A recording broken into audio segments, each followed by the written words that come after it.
பார்த்து சொல்லுவா. வித்துனா என்ன சொல்ல சொல்லிருக்கேன்? விண்ணோடு.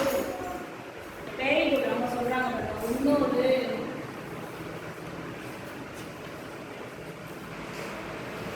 நான் திரும்ப ஒரு சொல்றேன். அவங்க உட்காருங்க. வித்துன்னு வந்தா வித்துக்கு ஓடுங்கிறது மீன்ஸ் கிடையாது. சரியா? மீனிங் அதுக்கான கிடையாது. உங்களுக்கு புரியணுங்கிறதுக்காக வித்தோட எது சேர்க்கணுமோ இப்போ வித்து மீன் சேர்த்தா என்னோடு. சரியா?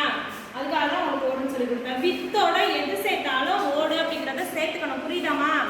என்னோடு, உன்னோடு, எங்களோடு, உங்களோடு, அவர்களோடு, அதனோடு. புரியுதா? அதே மாதிரி பைனா